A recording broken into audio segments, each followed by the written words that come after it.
तो देखो इसमें हम कुछ सेट जो आप लोगों को पहले से ही पता होंगे, जैसे पहला है सेट ऑफ नेचुरल नंबर्स। तो ये 1 2 3 4 ऐसे एंड सो ऑन इन्फिनिटी तक जाएगा ये। तो इस प्रकार के सारे सेट नेचुरल नंबर कहलाते हैं और इन्हें हम कैपिटल एन से डिनोट करते हैं। यह इनको आई प्लस यानी कि positive integer set, positive integer का जो सेट होगा इससे भी डिनोट करते हैं। इसके बाद दूसरा है सेट ऑफ होल नंबर्स। तो होल नंबर्स में नेचुरल नंबर में जीरो को और ऐड कर देते हैं, यानी कि 0 1 2 3 4 5 and so on up to infinity तक। तो ये सारे सेट हो जाएंगे होल नंबर के। और होल नंबर को डिनोट करते हैं हम कैपिटल डब्ल्यू से या आई प्लस, यानी कि पॉजिटिव इंटीजर का जो सेट होगा उसमें हम जीरो को और इंक्लूड कर लें, यानी कि आई प्लस यूनियन जीरो। यदि जीरो इंक्लूड हो गया आई प्लस यानी कि पॉजिटिव इंटीजर का सेट है उसमें हम उसका यूनियन जीरो के साथ ले लेते हैं, तो ये अपना होल नंबर का बन जाएगा सेट। इसके और भी नाम है, जैसे set of non negative integer, यानी कि सारे इंटीजर में यदि नेगेटिव इंटीजर हटा दिए जाए तो ये अपना होल नंबर बन जाएगा, यानी कि होल नंबर का सेट बन जाएगा। इसके बाद अपना थर्ड पॉइंट है set of negative integer. Set of negative integer में क्या होता है कि अपने पॉजिटिव इंटीजर एंड जीरो ये सारी चीज़ें हटा के जो सेट बचेगा वो कहलाएगा सेट ऑफ नेगेटिव इंटीजर। और इसमें नेगेटिव यानी कि माइनस इन्फिनिटी से लेके -1 तक की सारी संख्या इंक्लूड की जाएंगी। ठीक है, तो इसके बाद अपना ये और इसको आई माइनस से डिनोट करेंगे।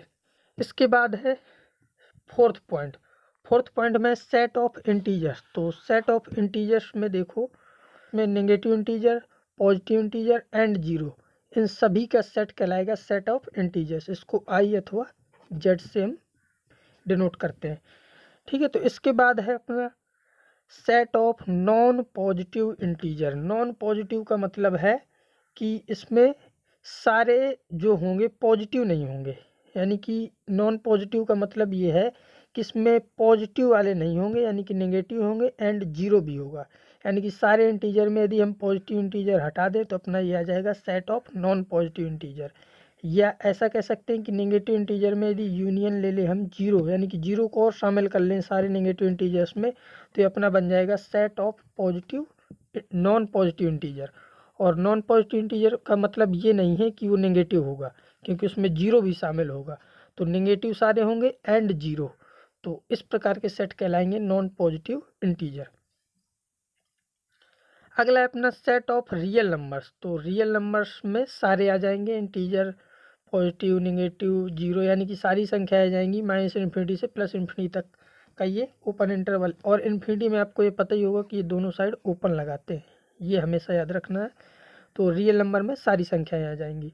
इसके बाद है अपना seventh point set of positive real number. तो पॉजिटिव रियल नंबर का मतलब क्या हुआ कि नेगेटिव के बाद जितने होंगे, यानी कि जीरो नहीं होगा। देखो जीरो को शामिल नहीं करना है पॉजिटिव रियल नंबर में, और यहाँ पॉजिटिव संख्याएं आएंगी, यानी कि 1 या 1/2 भी आएगा, क्योंकि ये तो रियल नंबर में तो सारे आ जाएंगे।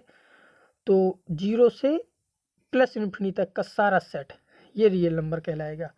और set of non negative real number.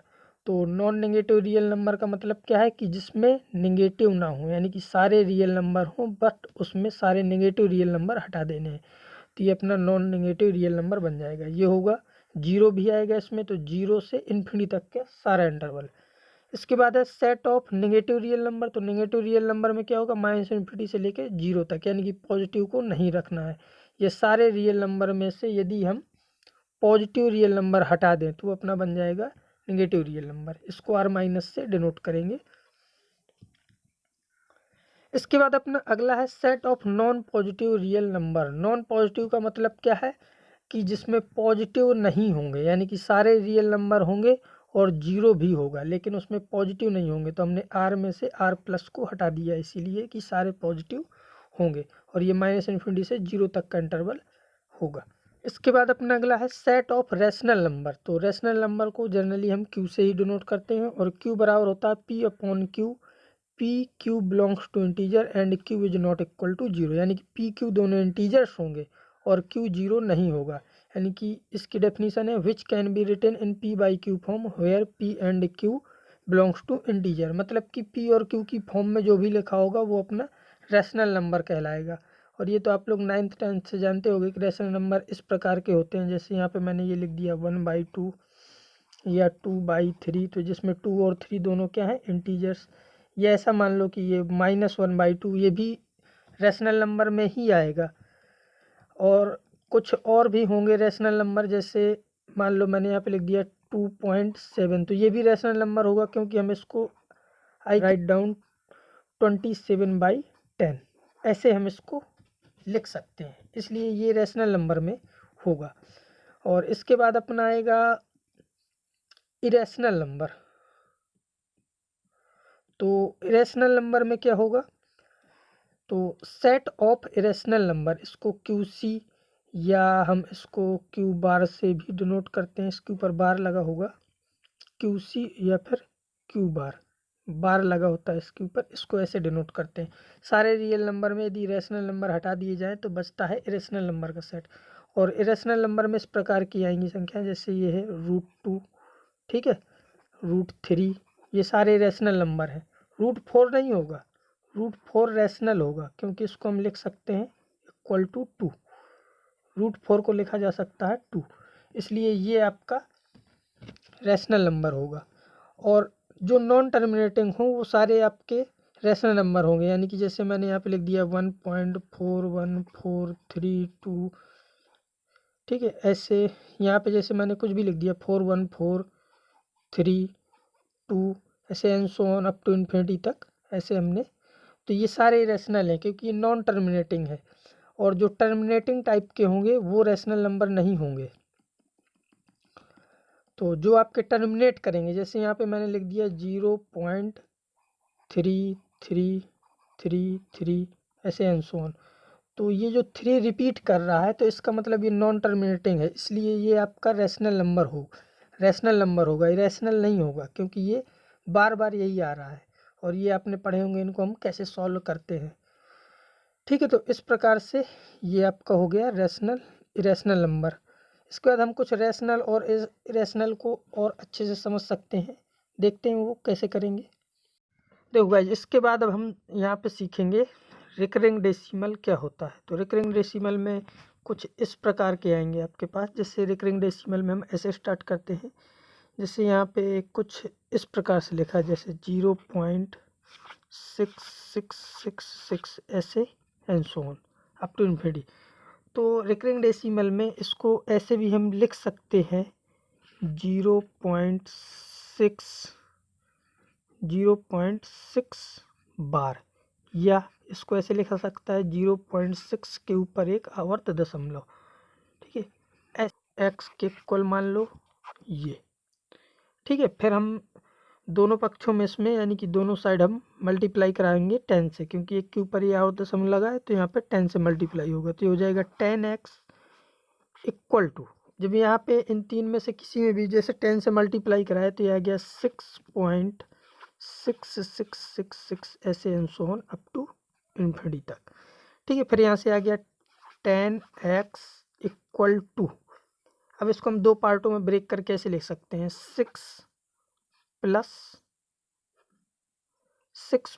और इसको लिखा जा सकता है 0.6666 ऐसे।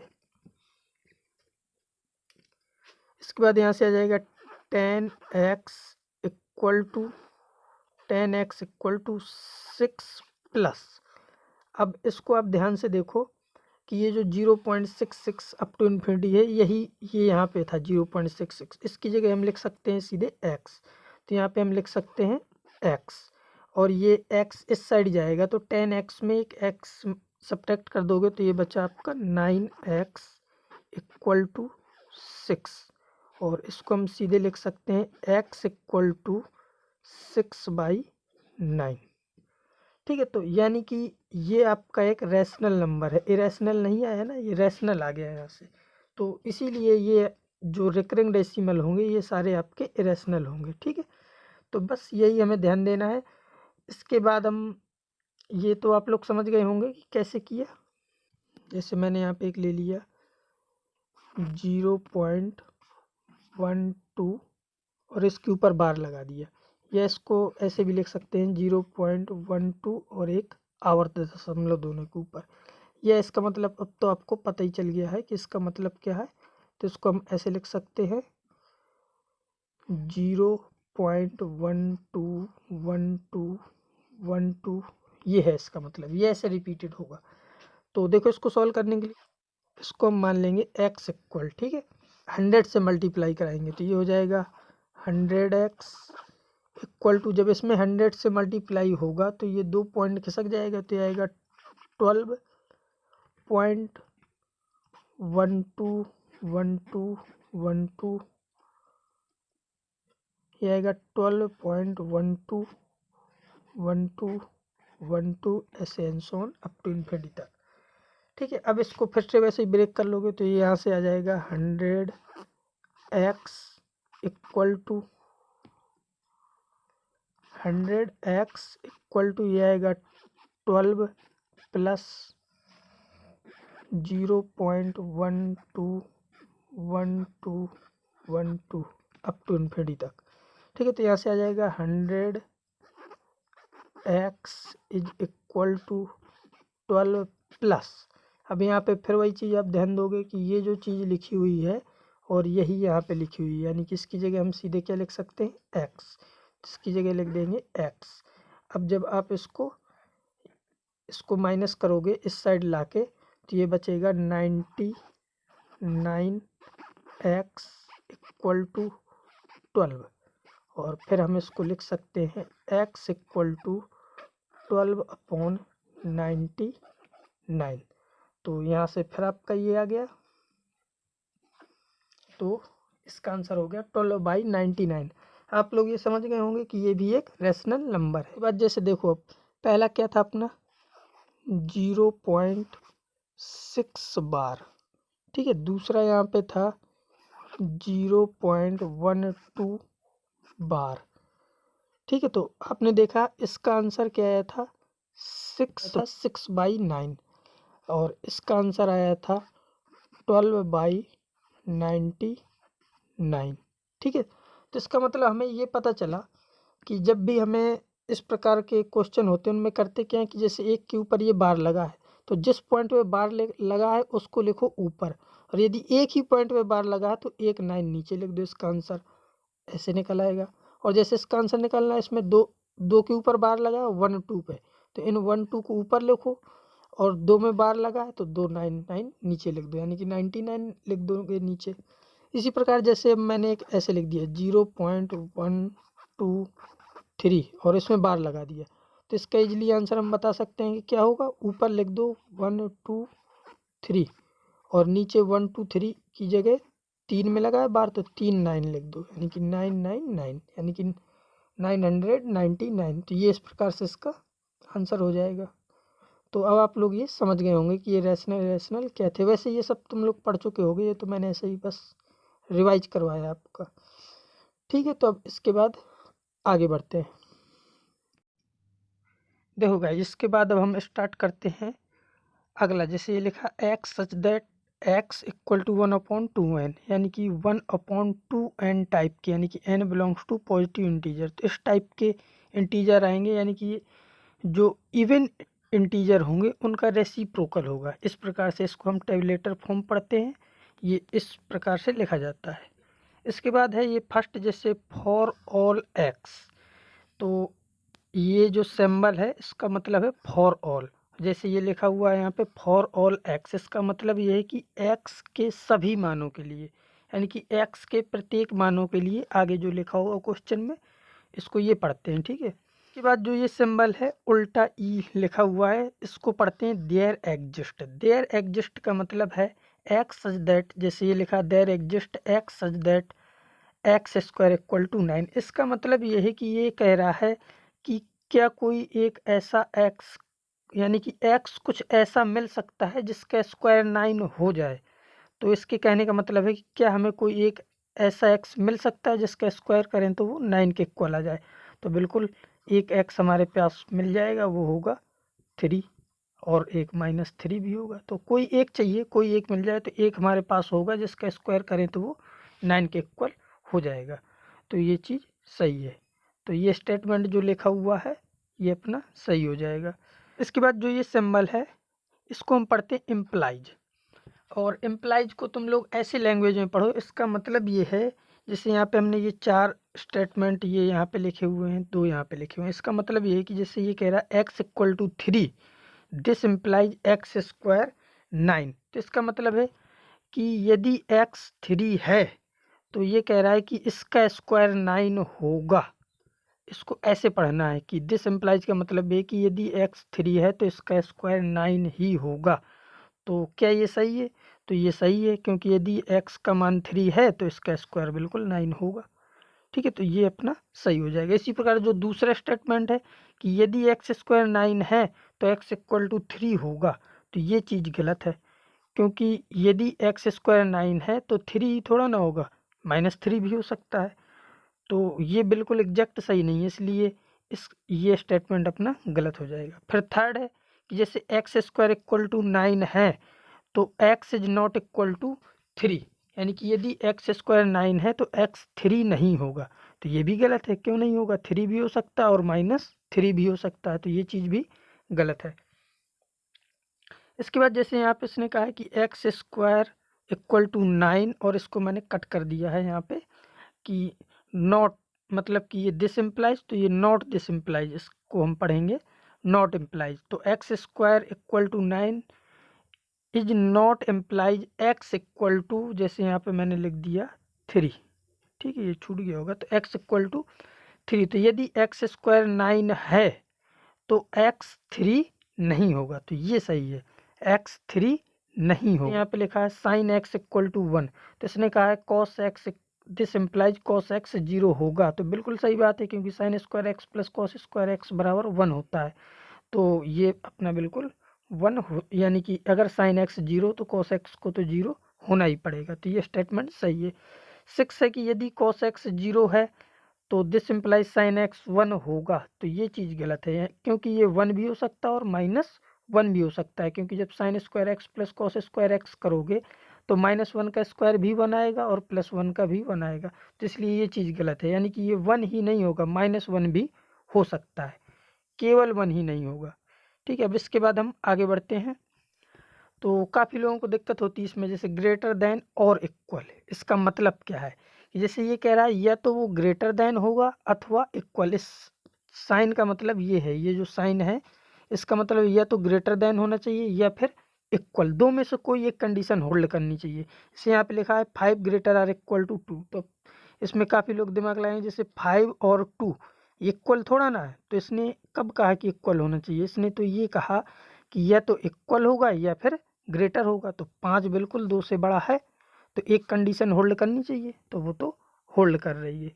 ठीक है, तो ऐसे आप समझ सकते हो, जैसे मैंने यहाँ पे लिख दिया 5 ग्रेटर देन 5, क्या ये सही होगा? तो इसमें तुम लोग देख सकते हो कि 5 5 से बड़ा नहीं हो सकता, तो ये कंडीशन होल्ड नहीं करेगी। तो यहाँ पे लिख दिया 3 ग्रेटर आर इक्वल टू 2, तो ये सही है, 3 ग्रेटर 3 2 से बड़ा होगा, यानी कि यहाँ पे भी एक कंडीशन होल्ड कर रही है। तो इस प्रकार से होता है।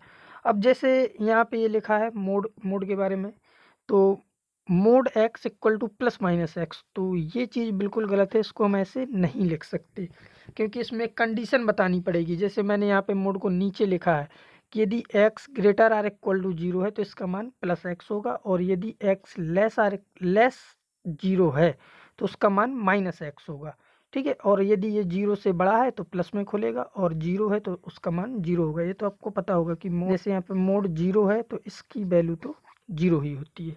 ठीक है, और जैसे कहीं पे ऐसे लिखा है कि मोड एक्स इक्वल टू कुछ भी लिखा हो, जैसे मोड एक्स इक्वल टू यहाँ पे लिखा हुआ है 5, तो इसमें कोई प्रॉब्लम नहीं है, इसका मान ये होगा एक्स बराबर +5 और -5, इसको लिख सकते हैं, क्योंकि ये क्वेश्चन कर रहे हैं, यहाँ पे एक्स अननोन नहीं है।